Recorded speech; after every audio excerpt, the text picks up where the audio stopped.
اسلام آباد کی احتساب عدالت نے حسن نواز اور حسین نواز کی بریت کی درخواستوں پر فیصلہ محفوظ کر لیا۔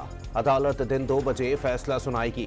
احتساب عدالت 2 بجے حسن نواز حسین نواز کی درخواست بریت پر فیصلہ سنائے گی۔ جناح ہاؤس حملہ اور جلاؤ گھراؤ کی مقدمات۔ لاہور کی انسداد دہشت گردی عدالت نے اسد عمر اور زین قریشی سمیت 79 ملزمان کی ضمانتوں میں توسیع کر دی۔ IMF سے مذاکرات میں 1 روز کی توسیع۔ آج حتمی راؤنڈ ہوگا۔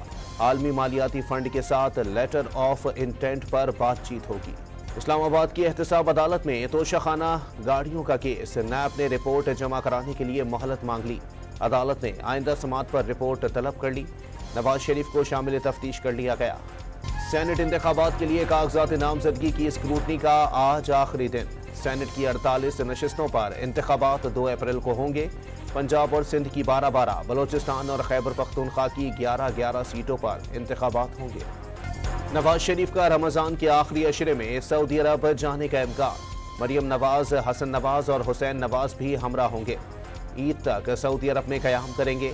عید کے بعد طبی معائنہ کرانے لندن جائیں گے۔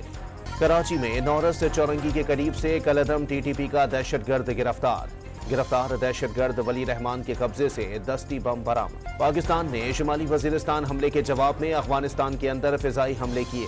دہشت گردوں کے خلاف کارروائیوں میں شہریوں کو نقصان نہ پہنچے۔ امریکی محکمہ خارجہ کا بیان۔ طالبان پر افغان سرزمین سے حملے روکنے کا مطالبہ۔ وزیر دفاع نے بانی PTI قمر باجوہ اور فیض حمید کو کالعدم TTP پاکستان لانے کا ذمہ دار قرار دے دیا۔ تینوں کو پارلیمنٹ میں بلا کر جواب دہی کی تحریک لانے کا اعلان۔ شہداء کی تصحیح منصوبہ بندی کے تحت ہونے کا دعویٰ۔ سانحہ 9 مئی کے ملزمان کو سزا دینے کے لیے آئینی ترمیم کا اشارہ دے دیا۔ اسلام آباد یونائیٹڈ نے PSL 9 کا ٹائٹل جیت لیا۔ فائنل میں ملتان سلطان کو سنسنی خیز مقابلے کے بعد 2 وکٹوں سے شکست۔ PSL کی بدولت پاکستان میں بین الاقوامی کرکٹ کی بحالی میں مدد ملی۔ وزیر اعظم شہباز شریف کا پیغام۔ اور اسرائیلی فوج کی رفح اور خان یونس پر بمباری، 22 فلسطینی شہید۔ اسرائیلی طیاروں نے رہائشی گھروں اور اپارٹمنٹ کو بھی نشانہ بنایا۔